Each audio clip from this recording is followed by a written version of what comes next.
철도노조가 오늘 오전 9시부터 무기한 총파업에 돌입하면서 열차는 물론 일부 지하철 운행의 차질이 본격화되고 있습니다. 코레일 손병석 사장은 예고됐던 파업을 막지 못했다며 대국민 사과문을 발표했고 인력 충원 등 주요 쟁점을 둘러싼 입장차도 여전한 상태입니다.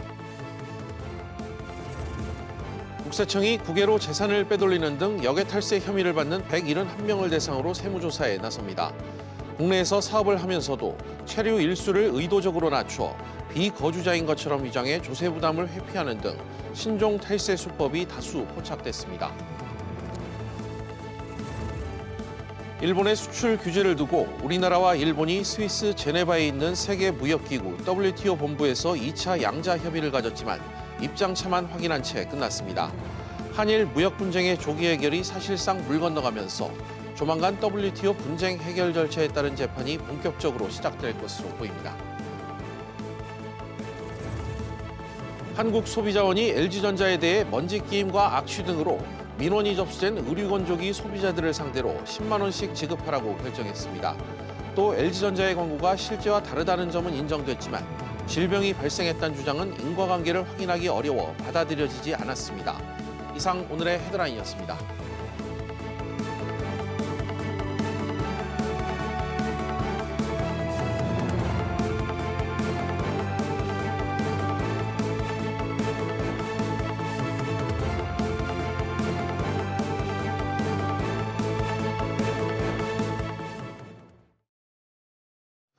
철도노조가 오늘 오전부터 무기한 총파업에 돌입했습니다. KTX와 무궁화호 등 일부 열차가 감축 운행에 들어간 가운데 시간이 갈수록 승객 불편도 늘어나고 있습니다. 서울역에 나가 있는 취재기자 연결합니다. 김성훈 기자, 현재 상황 전해주시죠.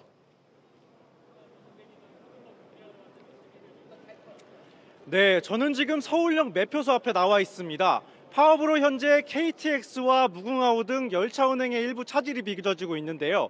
제 뒤로 보시는 것처럼 역내 전광판에는 열차 운행 중지 안내문이 떠 있고 매표 창구에는 열차 시간을 문의하는 이용객들로 하루 종일 혼란스러운 모습입니다. 일부 승객은 원하는 시간에 승차권을 구입하지 못해 불편을 호소했는데요. 들어보시죠. 4시 차긴 한데 혹시 취소되면 저도 약속이 있었는데 다 미뤄져야 되니까. 대구에서 왔어요. 오늘 새벽에 올라왔는데 여기서 지금 3시간 넘게 기다리고 있어요. 국토교통부는 오전 11시 기준 전체 열차 운행률이 평소의 90%를 넘는 수준이라고 밝혔는데요.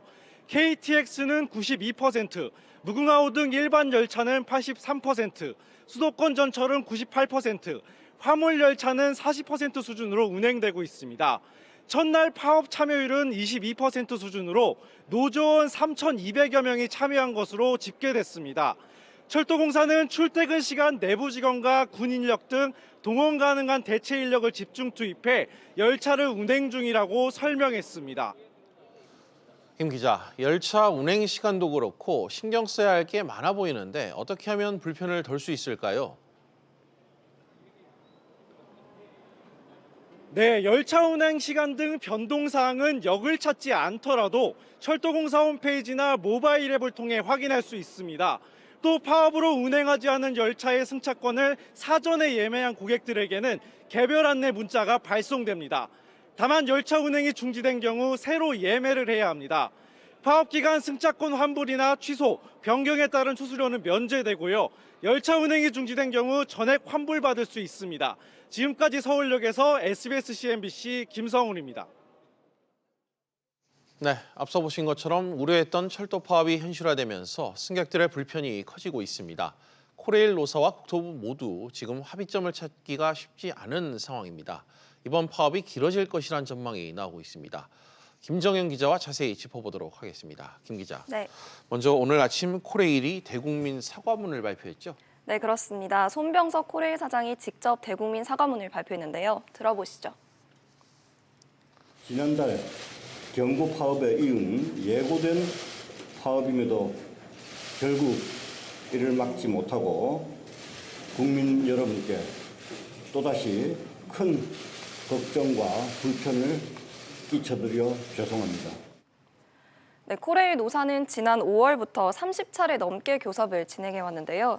이 사조 2교대 근무에 따른 이 인력 충원 문제와 이 임금 인상률, 그리고 KTX와 SRT의 통합 문제 등을 놓고 이견을 좁히려고 했지만 결국 진전을 보지 못했습니다. 네, 6개월 넘게 지금 만났는데 계속 합의점을 찾지 못하는 이유는 뭡니까? 네, 코레일이 발주한 용역 결과가 뒤늦게 나왔기 때문인데요. 네. 이 코레일은 내년부터 현재 3조 2교대 근무 체계를 4조 2교대로 바꾸기로 했습니다. 그래서 사람을 더 뽑아야 하는데 얼마나 더 뽑을지를 놓고 이 노사 간 숫자가 좀 다른데요. 노조 측은 4,600명을 요구하고 있는데 사측이 용역을 발주해 결과를 알아보니 1,865명이면 충분하다는 입장입니다. 예. 이 사측이 이 같은 내용을 국토부에 전했는데 이 국토부는 지난달에야 이런 내용을 받았고 또 코레일이 재원 마련책을 제시하지 않아 검토에 시간이 좀 오래 걸린다는 입장입니다.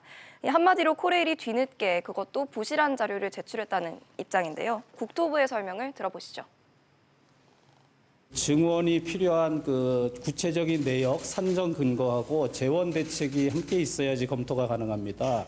그래서 무작정 어떤 산정 근거나 재원 대책 없이 증원을 하게 되면 모두 국민 부담이 되기 때문에 국토부는 또 노조가 원하는 대로 4천여 명 넘게 인력을 뽑을 경우 지난해 900억 원 적자를 본 코레일의 적자폭이 훨씬 더 커진다고 밝혔습니다. 네, 김 기자. 그럼 이 임금 인상 또 통합 관련 이 쟁점 어떻게 지금 진행이 되고 있나요?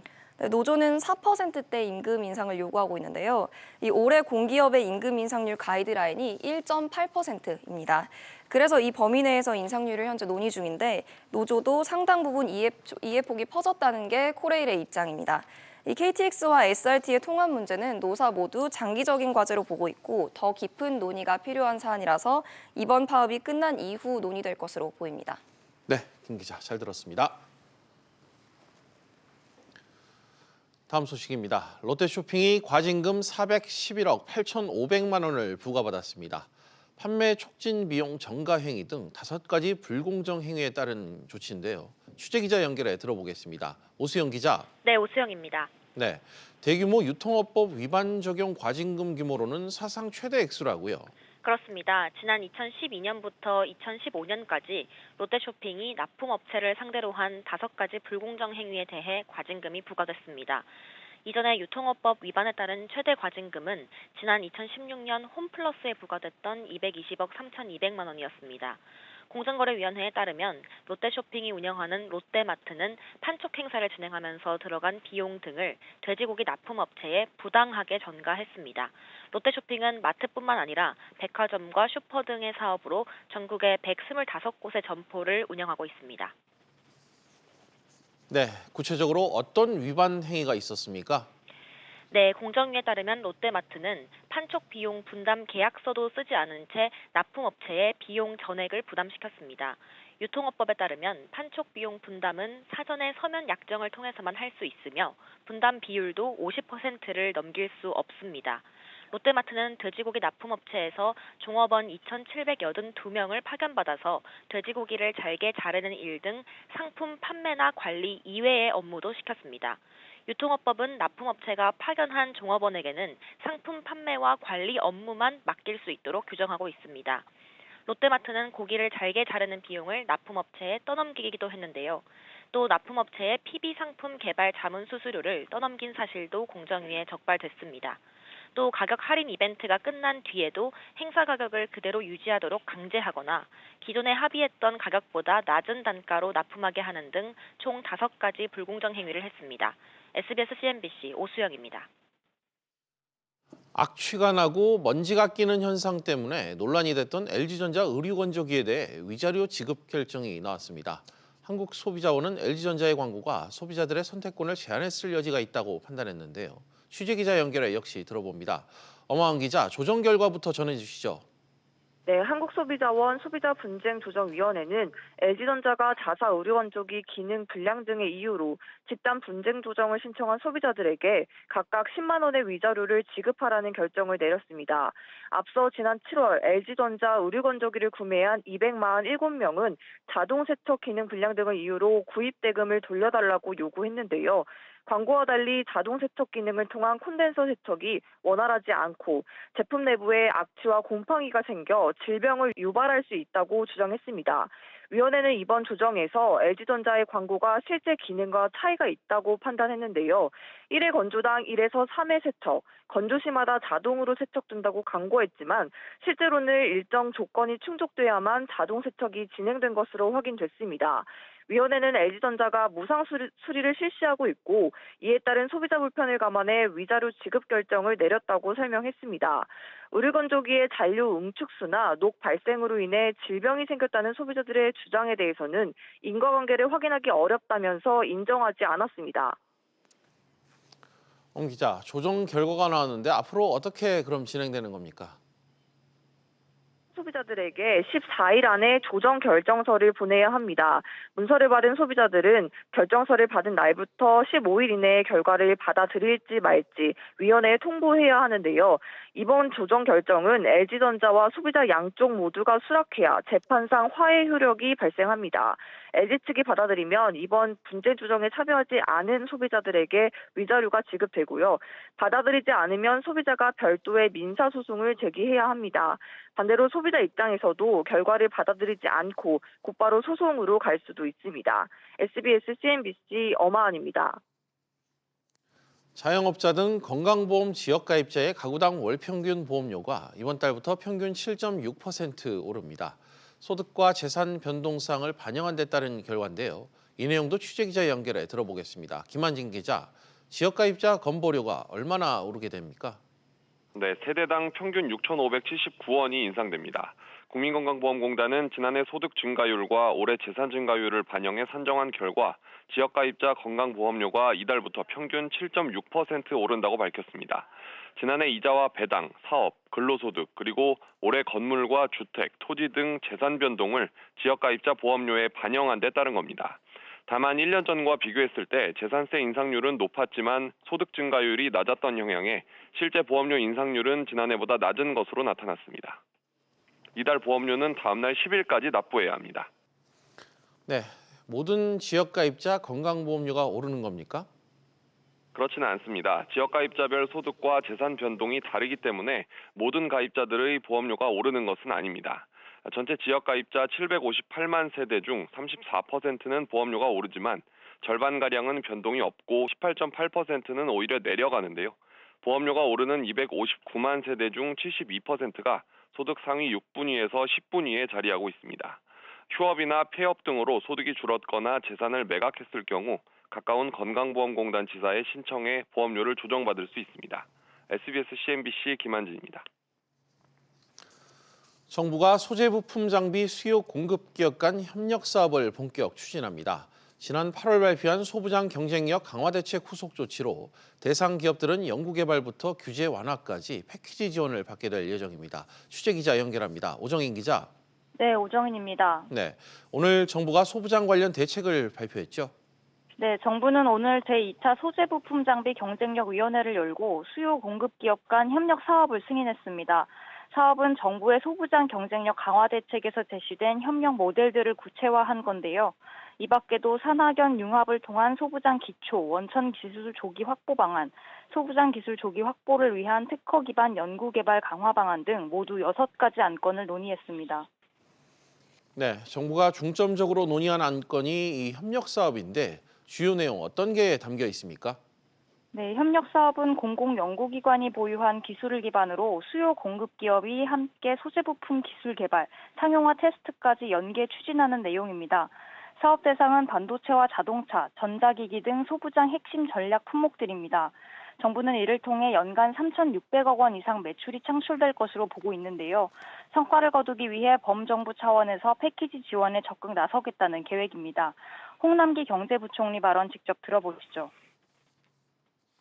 앞으로 5년간 중기 투자 1,800억 원, 추가 고용 330여 명 수준이 뒤따르고 해당 소재 부품에 대한 국내 수요의 최대 60% 수준을 안정적으로 생산하는 효과가 기대됩니다. 오 기자, 앞으로 계획은 어떻게 됩니까? 네, 정부는 향후 진행 상황을 주기적으로 모니터링하고 성과 이행 상황 등을 점검할 방침입니다. 한편 정부는 최근 미국 실리콘밸리 등 첨단 소재 부품 장비 기업들을 비롯해 미래차, 공유경제 등 신산업 기업 등을 만나 투자 협력 방안을 논의했습니다. SBS CNBC 오정인입니다. 조원태 한진그룹 회장이 구조조정 가능성을 시사했습니다. 항공산업의 본연에 더 주력하겠다는 뜻인 것 같은데요. 취재기자 연결해 들어보겠습니다. 윤성훈 기자, 조원태 회장의 발언 어떻게 나온 건가요? 조원태 한진그룹 회장은 현지 시간으로 19일 미국 뉴욕에서 특파원들과 간담회를 가졌는데요. 조 회장은 미래 사업 구상에 대한 질문에 항공운송과 관련된 사업 외에 관심이 없다며 대한항공이 자리 잡으면 정리할 사업이 있을 것 같다고 말했습니다. 그룹 전체의 고강도 구조 조정에 나설 것임을 시사한 겁니다. 내년도 경영 상황이 만만치 않고 비용 절감이 필요하다고 본 겁니다. 조 회장은 핵심 사업이란 항공운송과 제작, 여행업, 호텔 등이 포함된다고 덧붙였습니다. 인력 감축 등 긴축 경영 가능성에 대해서도 지금 말하기는 어렵다면서도 연말 내에 할 것이라고 말했습니다. 윤 기자, 경영권 분쟁과 이 총수일 간의 상속 문제와 관련해서도 언급이 있었습니까? 네, 고 조양우 전 회장의 한진칼 지분을 부인 이명희 씨와 3남매가 법정 상속 비율대로 나눈 것과 관련해 가족 간 협력을 안 할 수 없는 구조를 만든 것이라고 말했습니다. 일각에서 제기되는 가족 간 경영권 분쟁 우려에 대한 설명으로 풀이됩니다. KCGI의 경영권 위협에 대해선 자신감을 내비쳤는데요. 최근 한진칼 지분 5%를 확보한 반도그룹에 대해선 만난 적이 없어 우호 세력인지 아닌지 알 수 없다고 답했습니다. SBS CNBC 윤성훈입니다. 정의당이 오늘 오후 고용노동부의 52시간제 보완책에 대한 법적 대응을 경고하고 나섰습니다. 이런 가운데 김상조 청와대 정책실장은 한국경영자총협회 회장단을 만나 주 52시간제 확산을 위한 협조를 당부했습니다. 취재기자 연결합니다. 정윤영 기자. 네, 정윤영입니다. 네, 정의당이 고용부의 주 52시간제 보완책에 대해 강하게 반발하고 나섰다고요? 네, 정의당 노동인권안전특별위원회는 정부가 발표한 주 52시간제 관련 보완 대책에 대한 문제점을 지적하며 철회를 촉구했습니다. 보완책에 52시간을 초과한 특별 연장 근로 사유로 일시적 업무량 증가 등 경영상 이유를 포함한 것은 문제가 있다고 설명했는데요. 정부가 주 52시간제를 사실상 무력화시키는 대책을 강행할 시 관련한 모든 법적 대응을 할 것이라고 강조했습니다. 이런 가운데 김상조 청와대 정책실장 주 52시간제와 관련해 경총에 당부의 말을 전했다고요? 네, 김 실장은 경총 회장단을 만나 탄력 근로제 등의 입법을 위한 노력을 부탁했습니다. 김 실장은 52시간 근무제의 원만한 정착을 위해 탄력 근로제 등 국회 입법이 반드시 필요하다고 강조했습니다. 그러면서 경총 회장단에 조속한 타결을 위해 노력해주길 바란다며 현실적 대안 조치도 적극 해달라고 말했습니다. 네, 이 같은 발언에 송경식 경총 회장은 좀 어떤 말을 했습니까? 네, 손 회장은 주 52시간제 같은 획일적 근로시간 단축은 기업이 적극적으로 사업할 수 있는 길을 막는 것이라며 정부 보완책은 기업 기대에 부족한 수준이라고 지적했습니다. 그러면서 선택적 근로시간제, 특별 연장 근로 등 보완 조치가 반드시 함께 이루어져야 된다고 강조했습니다. 이어 중소기업에는 제도 시행 시기를 1년 이상 늦추는 입법 조치도 추진해달라고 요청했습니다. SBS CNBC 정윤영입니다. 해외여행 후 공항에 입국하면 이 휴대폰 신고서를 종이에 써서 제출해야 하죠. 이 때문에 입국장 문 앞에서 길게 줄을 서야 하는 불편함도 있었습니다. 그런데 앞으로는 스마트폰 QR코드만 찍으면 이 같은 번거로움이 사라질 것으로 보입니다. 장가희 기자가 보도합니다. 지금까지 모든 여행자는 입국할 때 휴대폰 신고서를 세관에 직접 작성해 제출했습니다. 그러나 이달 25일부터 인천공항 제2여객터미널을 통해 입국하는 내국인들은 스마트폰만 있으면 입국 세관 신고가 가능해집니다. 여행자가 휴대폰 모바일 전자신고를 이용하기 위해서는 모바일 관세청 앱을 내려받아야 합니다. 이후 여행자 휴대폰 신고 등록을 클릭한 후 성명, 여권번호 등 기본 인적사항을 입력한 후 세관 신고 내용을 제출하면 됩니다. 신고 내용이 저장된 QR코드를 발급받으면 모바일 심사 전용 게이트에서 스캔한 후 통과하면 됩니다. 관세청은 모바일 전자신고 도입으로 여행자들이 기본 정보를 반복해 직접 입력하는 번거로움을 덜 수 있을 것이라고 전했습니다. $10,000를 넘는 외화라든지 점포류, 동물이나 식물 대립 아닌 여부 신고하도록 되어 있거든요. 손으로 이제 안 쓰고도 핸드폰으로 이제 바로 체크해가지고 신고를 하면은 그 QR코드를 게이트에서 찍고 나가면 되거든요. 이 터미널에서 사람들이 얼마나 이용하는지 동선이 꼬인다던가 그렇게 되지 않는지 좀 살펴보고. 한편 관세청은 인천공항 제2여객터미널에서 운영 성과를 검토한 후 내년 하반기 다른 공항으로 확대할 방침입니다. SBS CNBC 장가입니다. 코스피는 오늘 1% 넘게 하락하면서 2120선대로 후퇴했습니다. 홍콩 사태로 인해 미중 무역 협상에 대한 불확실성이 영향을 미친 것으로 풀이됩니다. 취재기자 연결해 들어보겠습니다. 신윤철 기자. 네, 신윤철입니다. 네, 코스피가 1% 넘게 급락하면서 2100선 초반대로 후퇴했다고요? 네, 코스피가 전거래일보다 27.92포인트 내린 2125.32에 거래를 마쳤습니다. 지수는 전장보다 13.18포인트 내린 2140.06에서 출발한 뒤 점차 하락폭을 키웠는데요. 개인이 3,600억 원어치를 사들인 반면 외국인과 기관이 각각 3,342억 원, 992억 원을 순매도하면서 지수 하락을 견인했습니다. 신 기자, 홍콩 사태가 결정적이다 이런 분석이 나오는데 구체적으로 어떤 점이 영향을 미쳤나요? 네, 미국 상원에서 홍콩 인권 법안이 통과된 게 결정적이었는데요. 이 법안은 매년 홍콩의 자치 수준을 평가해 홍콩의 특별지위 지속 여부를 결정하는 내용이 골자입니다. 홍콩은 관세나 투자, 무역 등에서 미국으로부터 특별 대우를 받고 있는 상황입니다. 중국 외교부는 미국의 내정 간섭이라며 미국이 이 법안을 중단하지 않으면 반격할 것이라고 경고했는데요. 이로 인해 미중 무역 협상에 대한 불확실성이 커지면서 코스피에 악재로 작용했다는 분석입니다. 코스닥 지수는 전장보다 12.66포인트 내린 649.87로 마감했습니다. 서울 외환시장에서 원달러 환율은 전날보다 달러당 2원 50전 오른 1170원 10전에 마감했습니다. SBS CNBC 신윤철입니다. 우리나라의 대외 지급 능력을 의미하는 순대외 금융자산이 사상 처음 5천억 달러를 넘어섰습니다. 한국은행은 지난 9월 국내 거주자의 해외 투자액은 1조 6천억 달러였고 외국인의 국내 투자액은 1조 1천억 달러였다고 밝혔습니다. 해외 투자에서 국내 투자를 뺀 순대외 금융자산은 5천억 달러로 2분기보다 400억 달러 증가해 역대 최고치를 기록했습니다. 또 해외에 갚아야 할 돈보다 받을 돈이 더 많아지면서 순대외 채권도 4,800억 달러로 사상 최대치를 나타냈습니다. 미래에셋 은퇴연구소는 노후 준비를 위한 자산운용에서 적정한 투자 수익률 목표치는 4% 안팎이라고 진단했습니다. 미래에셋 은퇴연구소 측은 5%를 초과하는 고수익률 구간에선 자산 증식 소요 시간이 크게 단축되지만 리스크 관리에 부담이 커지게 된다며 수익률이 4%일 때는 자산 증식 소요 시간이 크게 단축되면서 자산을 안정적으로 성장시키기에 용이한 수준이라며 이같이 밝혔습니다. 현대차 글로벌 비즈니스 센터 GBC가 내년 상반기에 착공될 전망입니다. 국방부와 현대차는 다음 주에 GBC 건립과 관련한 합의서에 서명할 예정입니다. 양측은 구조물 높이가 GBC 높이 569m의 절반에 이르기 전 현대차가 공군의 작전 제한 사항을 해소하는 데 합의한 것으로 알려졌으며 착공에서 완공까지는 4년 정도 걸릴 것으로 예상됩니다.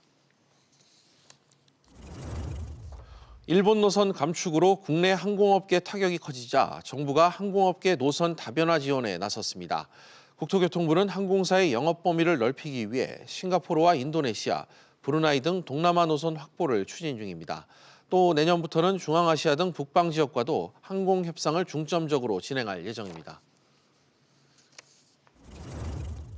우리나라 초미세먼지 32%가 중국에서 비롯한 것이란 한중일 첫 공동 연구 결과가 나왔습니다. 국립환경과학원 동북아 장거리 이동 대기 오염물질 국제 공동 연구 보고서에 따르면 중국 대기 오염물질이 우리나라 서울, 부산, 광주 등 세 개 도시에 미치는 영향은 평균 32%, 일본이 미치는 영향은 25%로 각각 파악됐습니다. 우리나라 대기 오염물질이 중국과 일본에 미치는 영향은 각각 2%와 8%로 나타났습니다. 정부가 앞으로 20년 동안 인구 감소 흐름에 맞춰 공간을 효율적으로 재편하고 고령화에 대응한 복지주택을 건설한다는 계획을 내놨습니다.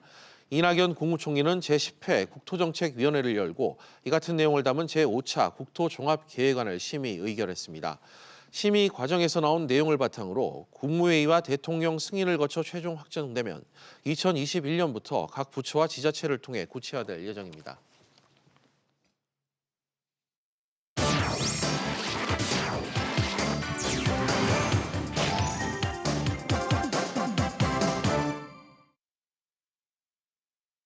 주요 이슈를 체크해보는 시간, 이슈 체크 오늘입니다. 그럼 먼저 첫 번째 이슈부터 보도록 하겠습니다. 화면 보시죠. 진화하는 탈세 기법. 국세청이 역외탈세와 조세 회피 혐의자 171명을 대상으로 동시 세무조사에 착수합니다. 해외 현지 법인을 설립해 정상거래로 위장해 탈세하거나 해외에서 조성한 비자금을 자녀에게 변칙적으로 증여해 호화 생활을 누리는 등 이 탈세 기법도 대담하고 진흥화된 것으로 나타났습니다. 이번에 드러난 역외탈세와 이 조세 회피 사례들을 살펴보겠습니다. 손석우 기자 나와 있습니다. 송 기자. 네. 역외탈세와 조세 회피 기법들이 갈수록 진화되는 것 같다고요? 네, 그렇습니다. 이번 조사에서 드러난 기법들을 보면 과거와는 또 다른 방식으로 진화했다는 걸 알 수 있습니다. 과거에는 주로 이제 해외에서 벌어들인 소득을 조세 회피처 같은 곳에 은닉하는 방식이 주로 이용됐다면 최근에는요, 정상적인 해외 현지 법인을 통해서 정상 거래로 위장을 해서 자금을 유출하거나 또 다국적 IT 기업들의 불법 조세 회피 경향도 강하게 나타나고 있는 것이 확인됐습니다. 네. 아울러 또 과거에는 대기업이나 고액 자산가들이 주로 역외탈세 범죄를 저질렀다면 최근에는 중견기업이나 또 중견 자산가들이 역외탈세 수법을 악용해서 자녀들에게 변칙적으로 상속하거나 증여에 활용하는 경우가 또 다수 적발됐습니다. 국세청은 이 사전에 치밀한 계획하에 국가 간 조세 조약이나 또 세법의 맹점, 사각지대를 활용하는 방식으로 또 이 탈세 수법이 한층 진흥화되고 있다고 밝혔습니다. 그렇군요. 구체적인 좀 사례를 살펴볼까요? 네. 겉으로 보기에 정상적인 거래처럼 위장하는 방식들, 주로 어떤 유형이 있었습니까? 네, 이제 내국 법인의 사주가 최대 주주가 되겠죠. 사주가 해외 합작 법인이나 현지 법인을 설립한 뒤에요. 형식상으로 보면 현지 법인과 거래를 하거나 혹은 투자를 한 것처럼 조작을 해서 거래 대금이나 투자금을 사주라든지 사주 일가가 편취하는 방식을 택했습니다. 또 여러 나라의 짧은 기간만 체류하면서 어느 나라에도 세금을 정상적으로 납부하지 않는 경우를 바로 세금 유목민이라고 하는데요. 이번에 적발된 사례 가운데서도 국내 체류일을 의도적으로 줄여서 비거주자인 것처럼 위장해서 조세 회피를 시도한 경우가 있었습니다. 또 화면을 통해 보실 텐데요. 중견 기업의 사주 일가나 또 고소득 전문 직종의 중견 자산가들이 역외탈세를 한 사례도 대거 적발됐습니다. 화면에 보시는 것처럼 중견 자산가의 자녀가 국내에서 상가 건물을 매입해서 임대 사업을 하던 중에 또 해외에서 유학 생활을 했습니다.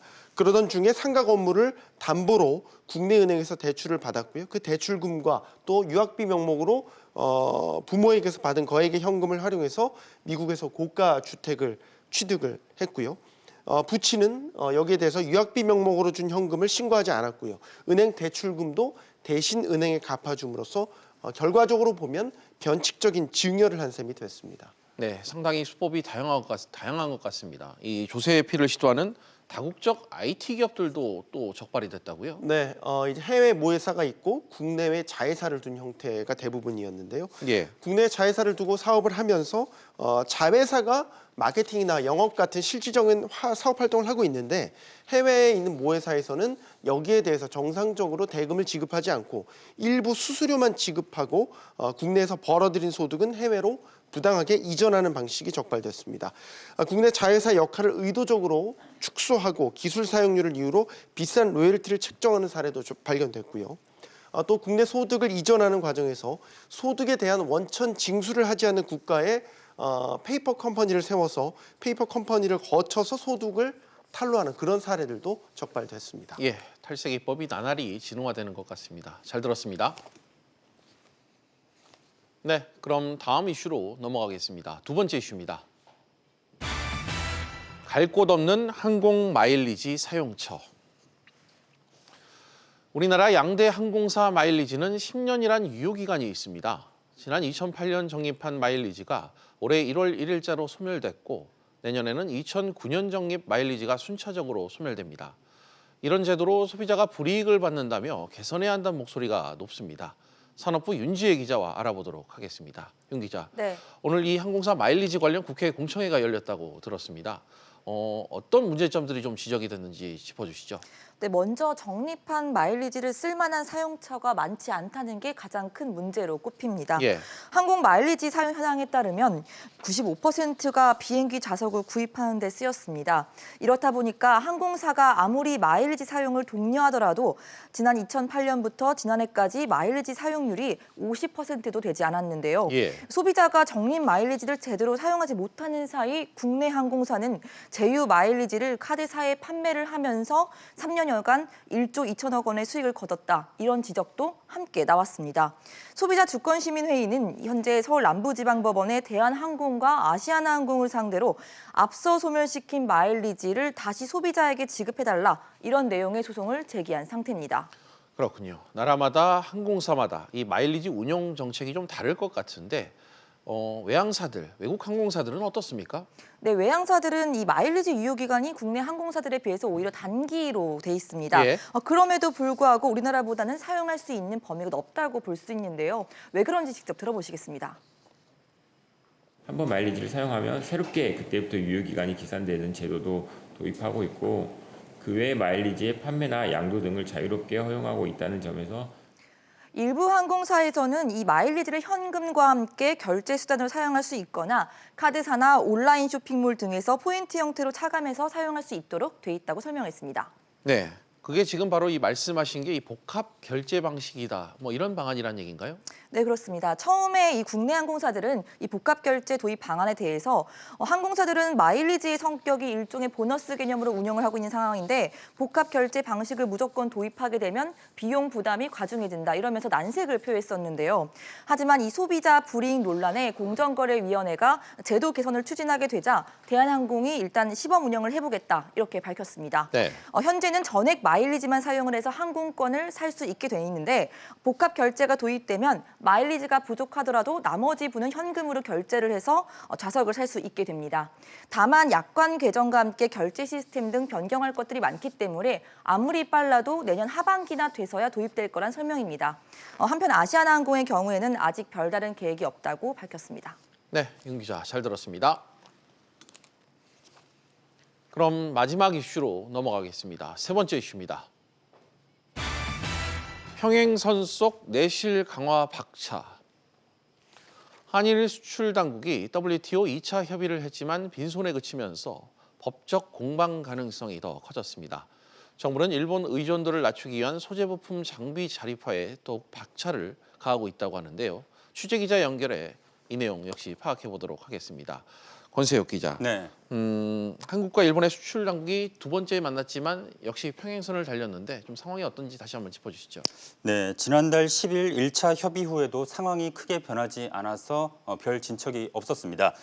그 사이에 문재인 대통령과 아베 신조 일본 총리가 만났고 또 이낙연 국무총리도 일본을 다녀왔지만 별다른 진척이 없었습니다. 이런 가운데 2차 협의에서 우리 측은 일본 수출 제한 조치가 부당하다며 조속히 철회할 것을 재요구했습니다. 일본도 민생용으로 확인되고 군사 전용될 우려가 없는 품목들은 수출을 허가하고 있다며 기존 입장에서 전혀 벗어나지 않았습니다. 스위스 제네바에서 협의에 나섰던 우리 측 대표 설명 들어보시죠.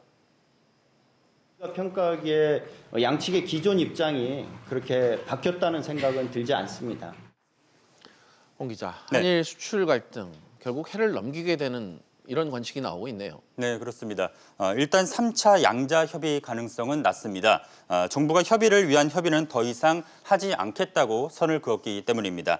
앞으로 정부는 WTO 재판부에 해당하는 패널 설치 요청을 포함한 대안들에 대한 종합 검토에 나설 예정입니다. 일본이 전향적인 태도를 보이지 않는다면 시기가 문제일 뿐 결국 관련 절차를 밟을 것이라는 예상이 우세합니다. 패널이 구성되면 적어도 6개월 이상 심리가 진행되는 만큼 이에 대한 대비도 필요할 것으로 보이는데요. 전문가 설명 들어보시죠. 이번 회의는 절차상 성격이 강한 모임이었기 때문에 결론을 기대하기는 어려웠고요. 앞으로 패널이 구성이 될 것이니까 패널에서 일본의 주장을 반박할 수 있는 논리 개발이 시급한 과제가 되겠습니다. 네, 홍 기자. 또 일본 의존도를 낮추기 위한 이른바 이 소부장 관련 대책도 좀 박차를 가하고 있죠. 네, 그렇습니다. 앞서 보셨던 것처럼 정부는 조금 전 소재, 부품, 장비 분야의 수요 공급 기업이 참여하는 4개 협력 사업을 승인했습니다. 관련 품목은 모두 해외에 90% 이상을 의존을 하고 있어서 기술력 확보가 시급한데요. 앞으로 5년 동안 1,800억 원 정도의 투자가 이루어지면 국내 수요의 최대 60%까지 감당할 수 있을 것으로 전망됩니다. 정부는 또 기초 원천 기술의 조기 확보에도 또한 나섭니다. 이를 위해 산학연 융합 기반의 4개 전략을 추진하고 연구개발 지원도 강화할 예정인데요. 설명 들어보시죠. 이러한 4P 전략에 입각한 기술 개발이 활발하게 전개되도록 시행 계획을 마련하고 관련 연구단을 선정하고 부처 연계 전용 트랙을 신설하며 플랫폼 시범 사업을 선정하는 등 후속 조치를 적극적으로 취해 나가도록 하겠습니다. 네, 공 기자 잘 들었습니다. 비즈플러스 계속해서 집중진단 시간으로 이어가겠습니다. 집중진단은 시청자 여러분들도 유료 문자 100원으로 의견 보내주시면 실시간 방송에 참여하실 수 있습니다. 샵 3698번으로 많은 참여 부탁드리겠습니다.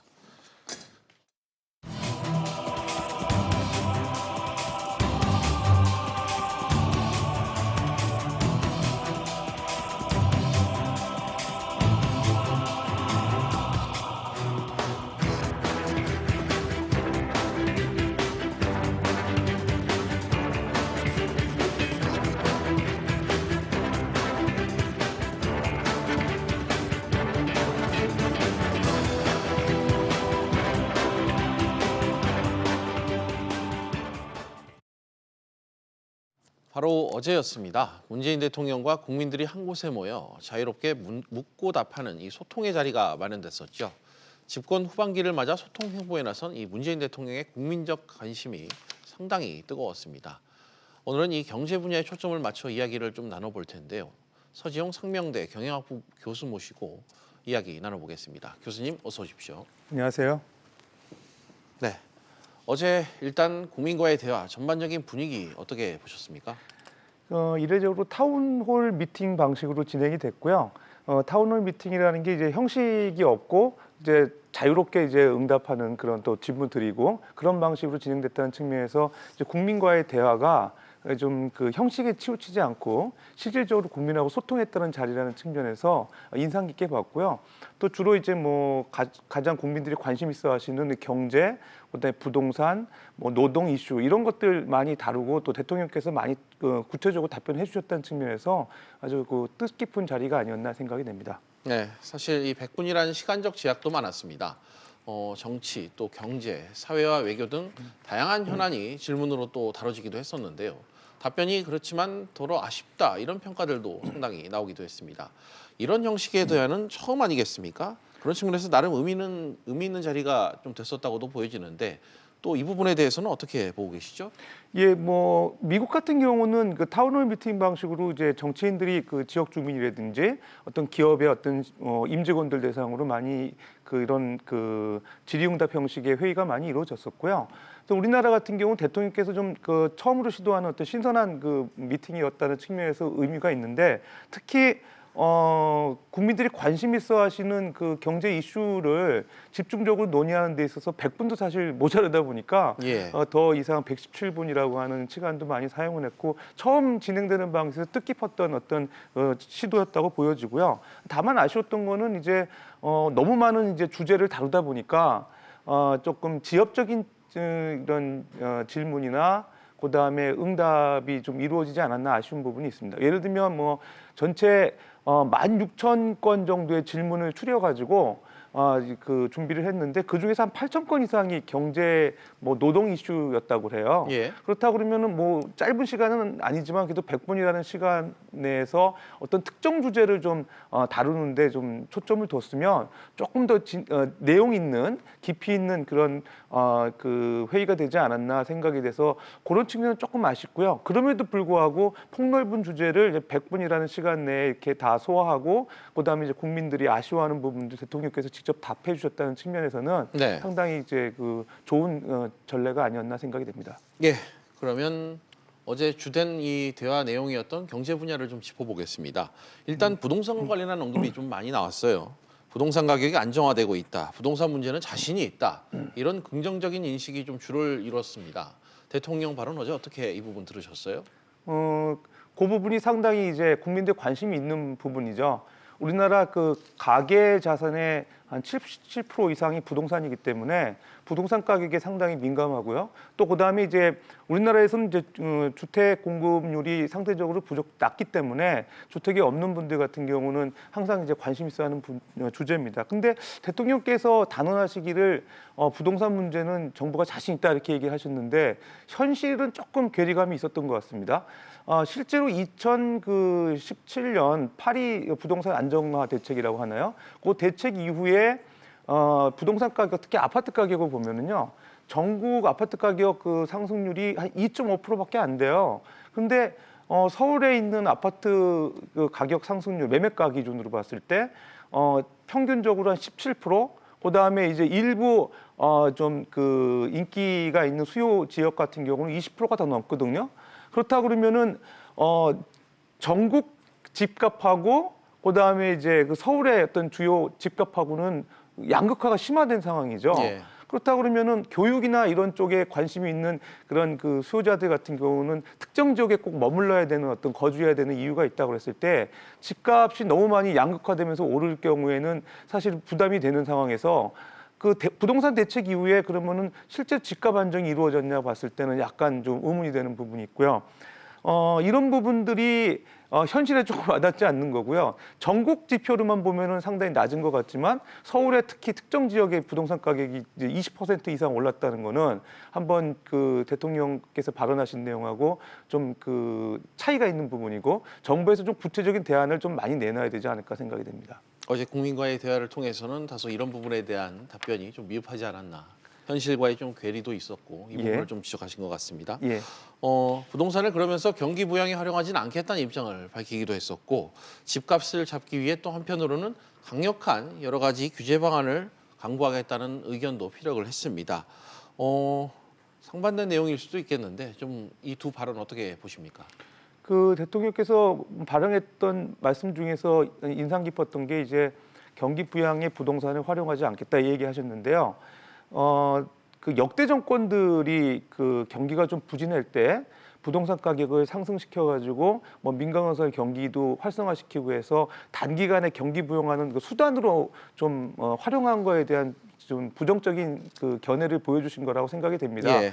뭐 그 단적인 예를 보게 되면 2014년도 7월달에 전 정부에서 그 우리가 흔히 얘기하는 LTV, 그다음에 DTI 이런 그 부동산 공급 규제에 대한 그 완화가 있었죠. 그러니까 DTI나 LTV 비율이 이제 낮아지면서 실질적으로 이제 그 높아지면서 그 이제 규제를 좀 완화하는 정책이 이루어지면서 그 연이어서 중앙은행 또 한국은행에서 금리도 기준금리가 두 달 사이에 2.5%에서 2%까지 떨어졌거든요. 예. 그러니까 쉽게 얘기하면은 경기가 부진하니까 그 대출 받아가지고 아파트를 사면 이제 그 민간 건설사들도 공급이 늘어나면서 경기가 활성화되지 않느냐 이런 정책을 우회적으로 비판하신 것 같아요. 근데 이런 정책을 그럼 안 하시겠다 이렇게 얘기를 한 거는 이렇게 해석될 것 같습니다. 다만 이제 서민 그 주거 시설을 확대하고 서울에 집중돼 있는 그 인구를 좀 지역으로 좀 분산시키기 위해서 그동안에 이제 정부에서 얘기하는 SOC 건설 투자는 주로 교통 광역 교통망의 좀 그 확대, 좀 개선을 이제 추진하는 쪽에서의 그 인프라 투자라고 보시는 거죠. 그러니까 혹자들은 이제 그 부동산 중에서도 이제 아파트는 좀 별도로 빼놓고 얘기하는 게 아니냐 얘기를 했는데 분명히 그런 스탠스가 있는 것 같고요.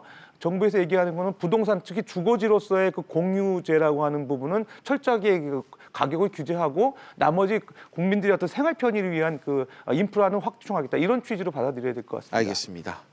또 하나 봐야 될 게 바로 노동 이슈였습니다. 집권 정반기 가장 뜨거운 이슈였던 이 최저임금 인상과 관련해서 질문이 좀 집중이 됐었는데 결국 반드시 가야 될 길이다 이런 입장을 피력하기도 했습니다. 이건 계속 밀고 가겠다 이런 뜻인가요? 속도 조절 얘기도 좀 있었는데 어떻게 보셨습니까? 예, 그렇습니다. 대통령께서 그 소위 그 소득주도 성장, 최저임금 인상의 그 스탠스가 뭐 계속 최근 2년 동안에 너무 가파르게 진행이 돼가지고 특히 자영업자분들한테 많이 부담이 됐다는 얘기하시면서 예. 내년에는 한 4% 정도로 좀 수위 조절을 하시겠다 이런 말씀도 하셨던 것 같아요. 예. 그럼에도 불구하고 소주성에 대한 정책 기조는 계속 유지하겠다.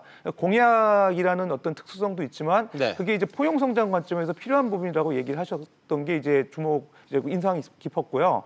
그렇다고 그러면은 앞으로도 소득 주도 성장은 계속되지 않냐 이런 생각인데 한 가지 좀 아쉬웠던 거는 자영업자들에 대한 그 이제 부담을 좀 완화할 수 있는 거를 몇 가지 많이 얘기 못 하셨던 것 같아요. 네. 그러니까 자영업자들 같은 경우 그 이제 소득주도 성장 때문에 최저임금이 올라갔을 때 직원들의 인건비가 올라가는 부분이 사실은 자영업자들한테 부담이 됐던 거거든요. 예. 그걸 이제 임대료라든지 뭐 카드 수수료 인하로 어느 정도 해결할 수 있다. 이렇게 좀 피상적인 얘기를 하셨는데 네. 조금 더 구체적인 얘기가 있었으면 좋지 않았을까 생각이 됩니다. 알겠습니다. 집권 후반기를 맞아서 또 지금 문제되고 있는 이 현안은 바로 주 52시간제입니다. 이 부분과 관련한 입장도 피력을 하셨습니다. 국회 입법 보완이 좀 필요할 것 같다 이런 입장을 밝혔는데 예. 이에 대한 그 앞서 전날 또 정부의 또 시행령을 통해서 보완 대책이 또 나오기도 했었는데 현실의 지금 반응은 좀 상당히 차가운 것 같습니다. 이 부분에 대해서는 좀 어떻게 판단하시나요? 예, 갈등 소지가 많은 부분입니다. 그러니까 그 노사 간의 갈등이 있고요. 특히 이렇게 기업이나 경제단체에서는 주 52시간 그 시행하는 거를 좀 1년 유예해달라고 강력하게 얘기하고 있는 상황이고 예. 상당히 그 사회적인 어떤 이슈가 되는 부분인데요. 이 부분을 이제 대통령께서 강조하신 거는 상당히 이제 정책에 대한 의지를 갖고 계신 것 같고요. 그럼에도 불구하고 이 주 52시간에 대한 그 보완이 좀 필요한 부분을 좀 강조해 주셨으면 좋지 않았나 생각이 되는데 현실적으로 이제 그 자본 집약적으로 이루어지는 그 산업 분야 같은 경우는 예. 주 52시간 그 운영이 가능할 수도 있을 것 같습니다. 다만 노동 집약적인 어떤 그 제조업 중에서 주 52시간이 생산력을 떨어뜨리고 그다음에 매출을 감소시켜서 기업의 어떤 그 수익을 악화시키는 부분이 분명히 있거든요. 예. 이런 부분에 대해서 업종별로 또 기업 규모별로 좀 그 차별화해서 적용하는 거 어떻게 하나 생각이 돼서 그 부분에 대해서도 아마 정부가 좀 고민을 하고 대책을 좀 내놓으면 더 좋지 않을까 생각이 됩니다. 네, 주요 굵직한 현안들 좀 짚어봤고요. 끝으로 이 국민과의 대화 이후에 좀 정책적으로 보완해야 될 과제, 좀 이번에 미처 좀 빠졌던 아쉬웠던 부분이 있다면 어떤 부분이 있는지 마지막으로 한 말씀 짚어주시죠. 예, 부동산, 노동, 그다음에 투자 분야 말씀하셨는데요. 부동산에 대해서는 뭐 원칙적인 얘기를 강조하셨고요. 다만 이제 그동안에 이제 우리가 시행했던 민간 택지 분양가 상한제, 예. 그다음에 앞으로 또 이 그 지역이 범위가 확대될 가능성이 있거든요. 지금 부동산 가격이 이제 생각보다 효과가 없다 대책이 이런 얘기가 나오면서 정부 후속 대책이 논의되고 있죠. 예. 뭐 심지어는 주택거래 허가제까지 또 논의되고 있는 상황에서 그러면은 부동산의 가격 규제가 얼마나 효과적인지 한번 생각해 봐야 될 것 같고요. 궁극적으로 부동산 가격을 안정시키려면은 서울 주요 지역에 대한 공급이 좀 늘어나야 되는 게 이제 주지의 사실인 것 같아요. 네. 그 부분에 대해서 좀 보완책이 좀 있어야 될 것 같고요. 그다음에 노동 분야는 아까도 말씀드렸지만 이제 소득 주도 성장, 그다음에 주 52시간 제도 이런 것들이 이제 상당히 이슈가 되면서 그 대통령께서도 말씀하신 게 이제 뭐 유연근무제라든가 탄력근무제 좀 확대하는데 입법화가 안 되는 게 걸림돌이라고 말씀하셨는데 예. 가야 될 길은 멀 것 같습니다. 아까도 말씀드린 바와 같이 그 산업별로 또 업종별로 이렇게 노동이 상당히 투입이 많이 돼야 되는 부분들이 있는데 이런 부분들이 잘 그 제도로서 운영되기 위해서는 좀 세련된 어떤 제도의 보완이 좀 필요할 것 같고요. 마지막으로 그 투자 부분인데요.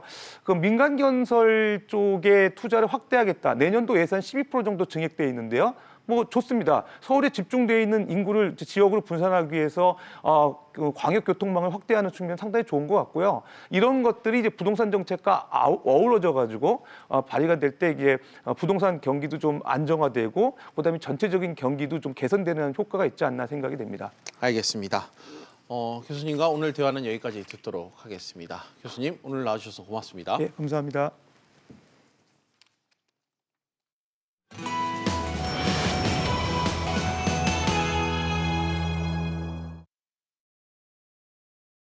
비즈 플러스 오늘은 여기까지입니다. 다음 뉴스는 7시 뉴스 프리즘으로 이어집니다.